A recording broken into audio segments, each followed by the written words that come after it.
Welcome back, everybody, to another episode of the UNathletic podcast with yours truly. Thank you once again for tuning in. I ask that you please like, share, and subscribe to the YouTube channel. Also, hit the notification button so you don't miss out on any of the content that I put out. Now, on today, we're going to be talking NBA Finals. 2022 NBA Finals matchup will be the Boston Celtics versus the Golden State Warriors. Inexperience versus experience. A young and incredible defensive team versus a older, more experienced offensive team. At least that's the narrative that's being put out there anyway, right? So let's just get right into it, right? So these are my thoughts as far as the finals go.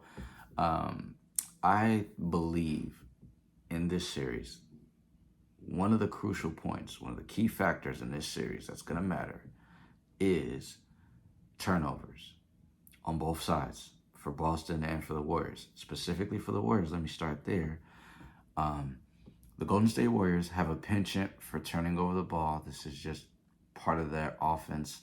You know, the style of play. They tend to have moments where they do careless passing. Sometimes they do overpassing, right? And they like to play kind of fast, which at times can be to their detriment and can cause turnovers. And also, what I've noticed is that throughout these playoffs, the Warriors also have a tendency to try to force reads. When I say force reads, I mean that they try to force passes to guys where the window is either too tight or the window is closed and they're just trying to force things to happen that aren't available to them. Now, on the other side of it with Boston, Boston's had issues with turnovers due to them having guys who have kind of their ball handling skills are kind of loose, right? Jaylen Brown, from what I understand, has issues when he goes up against smaller defenders and they press him and pressure the ball. Then you look at Jason Tatum, doesn't have the best handle, and from a scouting report that I read, he tends to have a high rip through, and he tends to dribble the ball at a high. He dribbles high. He doesn't have a low dribble. He has a high dribble, which leaves you susceptible to turning over the ball, somebody swiping at it and creating a turnover, right? Now, the other aspect of this is you have two teams that are 1 and 2 on defense. Boston being the number 1 defense in the league as of right now, and the Warriors being the number 2 defense in the league as of right now. This is my whole thought process, though. Everybody keeps talking about how good the Warriors are offensively and how good Boston is defensively, but what people forget is that the Warriors, their foundation was built on defense. That's how they started their rise when they were with Mark Jackson. Mark Jackson came in, built a defensive foundation, and from there they rose, right? People forget about that, though. And the other aspect of this is the fact that as far as what they're going to have to do schematically or even strategically, in my humble opinion, because mind you, I'm not a coach, I'm not an expert, I'm not really big with X's and O's. I don't know the game to that level, but this is my thought process. For the Warriors, what they are going to have to do, because of Boston's penchant for being loose with the ball at times, they're going to have to pressure the ball. It's just I think if they pressure guys and they really just get up in them as they're dribbling down the floor, you may be able to force turnovers. Now, the other aspect of this is that also with Boston, everybody's a capable shooter, right? Everybody on Boston's roster, they have capable shooters. What you want to do is you want to also stay home. Like I think with the Warriors, the big thing is that you know, throughout the playoffs, they've had to face teams that didn't necessarily have great shooting, and they faced teams where they could key in on one person. But Boston is not that kind of team. Boston is the kind of team where you have to be aware of everyone on the floor. Because with Boston, they have a starting lineup of Marcus Smart, Jaylen Brown, Jason Tatum, Al Horford, and Robert Williams. Marcus Smart has improved his shot. He's actually been shooting very well throughout these playoffs. Jaylen Brown can shoot and attack. Jaylen Brown is a guy who he's a 3-level scorer. He can shoot the 3, he can get in the mid-range, and he can also attack the rim. It's going to be a bit of an issue. You also have Jason Tatum, a 3-level scorer. Can score on all 3 levels, mid-range, get to the rim, and shoot the 3. Then you also have Al Horford, who, in my opinion, is going to be problematic for the simple fact that he stretches the floor. Very highly intelligent basketball player.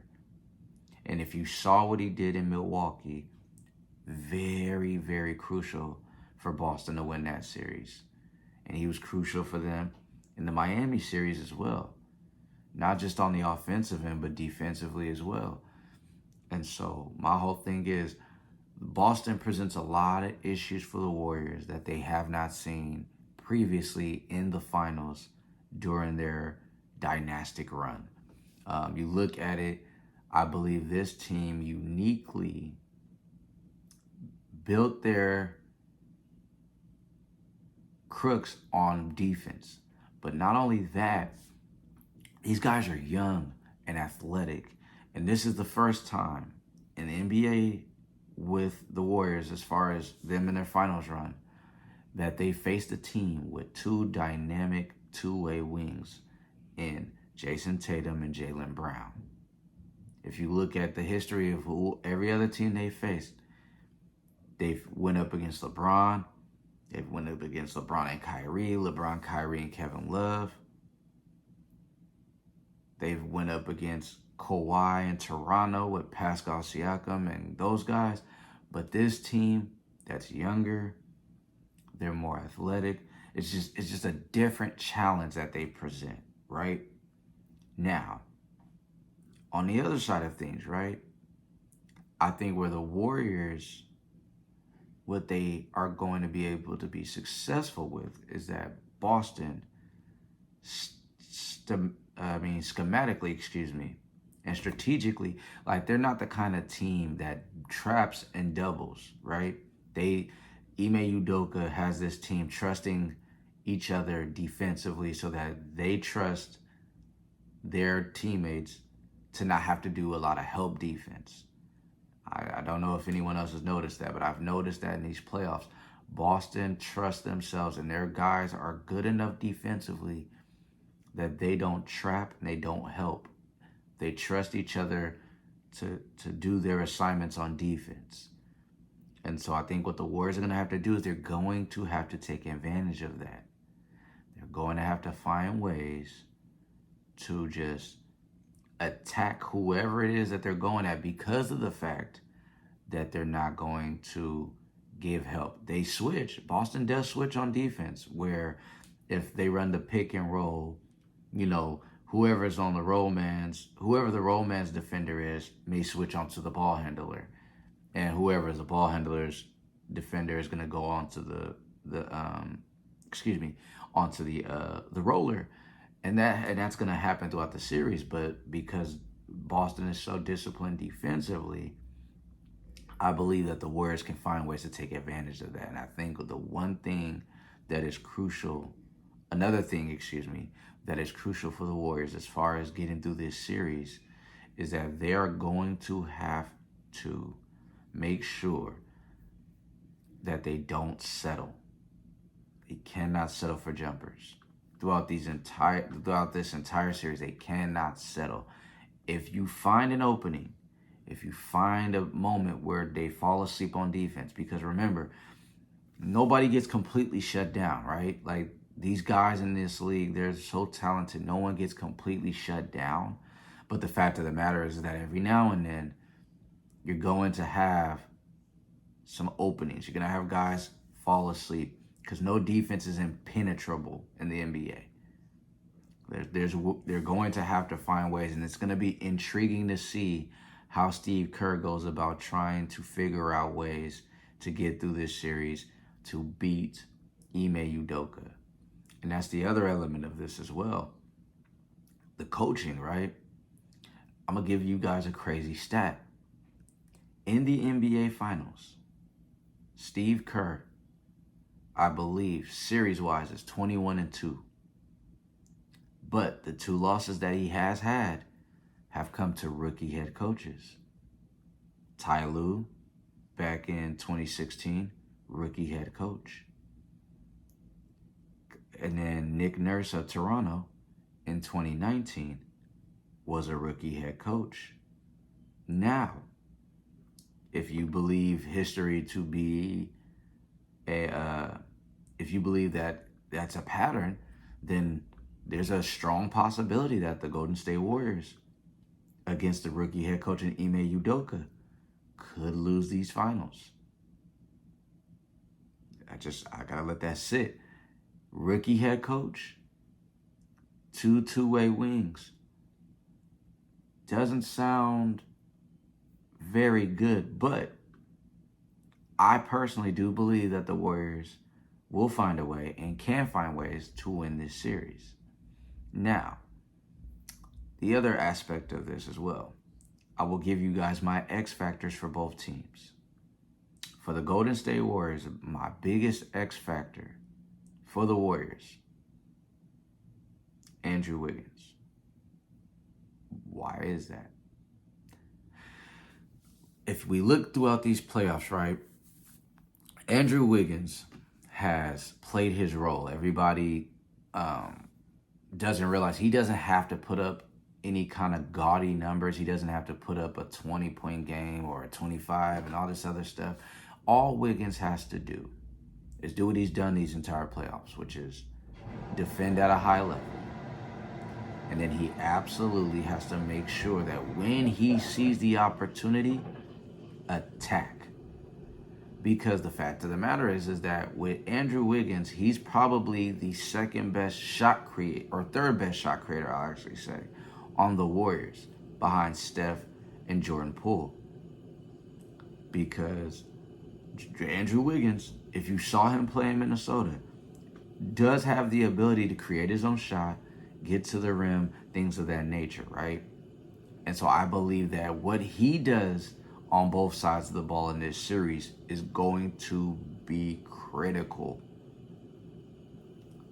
I believe that we know what we're going to get from Stephen Curry. I believe we know what we're going to get from Klay Thompson. I believe we know what we're going to get from Draymond Green. I believe that we even know at this point in time what we're going to get from Kevon Looney. I believe we know for the most part what we're going to get from Jordan Poole. I believe that with Andre Iguodala, Gary Payton II, and Otto Porter Jr. reported to be available for Game 1, that we know what we're going to get from them. But Andrew Wiggins and what he does game to game throughout this series will be critical for the Warriors in order for them to win this series. And my X factor for Boston, Grant Williams. Reason why I say Grant Williams is because what I saw from Grant Williams throughout these playoffs was a guy who defended against Giannis Antetokounmpo, showed no fear, forced guys to actually have to overpower him and beat him. And he's been critical for Boston. He showed up Game 7 against, I believe it was Milwaukee, where he dropped, I think it was 20-plus points. It was crazy. The guy was on fire. He balled out, no doubt. And whatever he does, the Warriors are going to have to find a way to quell him as well. And I think I'll give you guys my thoughts on as far as where the advantages lie for each team, right? Obviously, Boston's the number 1 defensive team in the league. And that's somewhat gonna be a problem for the Warriors because this will probably be, or no, it is the best defensive team that the Warriors have faced in these playoffs. And I think where my trepidation comes in as far as dealing with Boston is the fact that, let's look back, right? Memphis, a young, up-and-coming and defensive team as well, a pretty good defensive team as well. And the Warriors struggled with them, but the difference is with Boston offensively is better than Memphis. Defensively, they are obviously better because like I stated earlier, they're the number 1 rated defense in the NBA currently. But I believe there are some things that they can take from what they did in the Memphis series and use against Boston. Because youth and inexperience does come into play, and it does matter. Now, for the Warriors, I believe their advantage against Boston is their depth. Because from my point of view, in my humble opinion, from what I've seen thus far in these playoffs, Boston's bench, their bench probably consists of, for the most part, a Derek White, a Grant Williams, and I'll throw in, let's see here, a Peyton Pritchard. Probably their 3 most consistent guys off the bench, right? And so as far as the Warriors, though, you got GP2, who's gonna be back. You got Otto Porter Jr.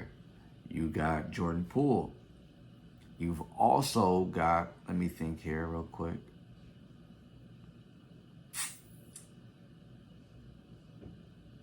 You got those 3, right? And there's probably a bit of a balance. It's probably even, but I give the Warriors the edge because I believe Otto Porter Jr., when he's on the floor, statistically speaking, he's always been a net positive. In every lineup he's in, that lineup is a net positive for the Warriors. And I believe that the Warriors bench has produced more consistently than Boston's. Like I said, Jordan Poole, he shows up, he's shown out throughout these playoffs, and this is his first playoffs, and this is his first finals run. Then you also have Otto Porter Jr., who just finds ways to produce, whether it's grabbing rebounds, whether it's playing defense, making the right plays on offense, taking the right shots and good shot selection, because that's crucial, right? Good shot selection is crucial. And I believe that is something that Otto Porter does too. He picks his spots. He doesn't just force things to happen. Now, to kind of close this out, I'm going to give you guys my prediction for this series. Because again, we're dealing with 2 teams that are 1 and 2 on defense. And we're dealing with 2 teams that have talent all over their rosters.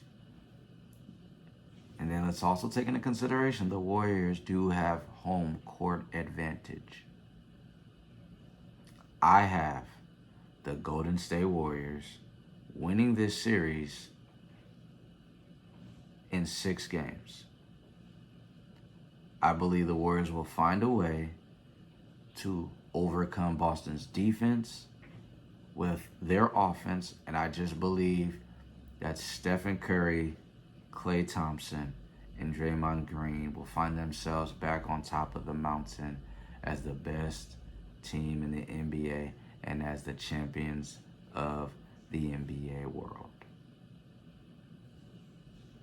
Because again, and a lot of this, honestly, I'm thinking a lot of it with my heart, but I am also thinking with my head. I just believe that the Warriors will come up with a defensive strategy that will assist in them winning. And I do notice that throughout these playoffs, Boston's offense does tend to stall at times. And so I think that's going to work to the Warriors' favor. I believe that the turnover battle, whoever wins the turnover battle, that's going to answer a lot of things, and it's going to turn the tables as far as who wins games. It's going to be a very big indicator But I believe that the Golden State Warriors will win in 6. So y'all let me know in the comments what y'all think. Do y'all think that the Golden State Warriors will win in 6, or do you guys have Boston? The Golden State Warriors in how many games, or Boston Celtics in how many games? But again, I just want to thank everybody for tuning in. This has been the finals. And the other part of this I want to say is I want to enjoy what I'm about to see, right? I want to enjoy the fact that the Warriors are back at the pinnacle of being title contenders. They are in the finals, right?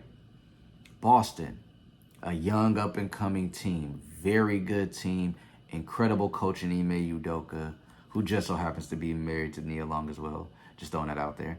Very good decision-making, sir. But I digress. Let's just enjoy some great basketball. I know this series will be incredible. A lot of people have complained about the fact that the playoffs have been kind of a letdown because there have been blowouts after blowout after blowout after blowout throughout these entire playoffs. But this series is where all the cards will be on the table. Guys are going to leave it all on the floor. And I just believe that the Golden State Warriors are going to find a way to overcome Boston's two-way wings, their number one defense, and win this series in 6. So again, thank you all for tuning in again for this week's episode of the UNathletic Podcast. Once again, please like, share, and subscribe. Also hit that notification button so that you don't miss out on any of the content that I put out from the podcast. And please follow me on Twitter and on Instagram, because again, you do not want to miss out. It is at CJ the Unathletic. That's again at CJ TheUnAthletic. And also, just to throw this out there real quick, I am very active on Twitter. I host Twitter Spaces. I also co-host with other people on Twitter. So if you guys want to interact with me on Twitter, follow me on there. I am always active on there. You can @ me. You can join spaces with me at CJ the Unathletic, where I talk sports, hoops all day. I'm always on there, and I'm either in a space where I'm just talking with people or I'm listening. Tune in for great sports conversation, because fans and people who I've been able to have the opportunity of interacting with on Twitter know what they're talking about. Those are the only people I deal with are people who really know what they're talking about. So again, follow me on Twitter and Instagram at CJ the Unathletic. I appreciate y'all. Go Dubs. Peace.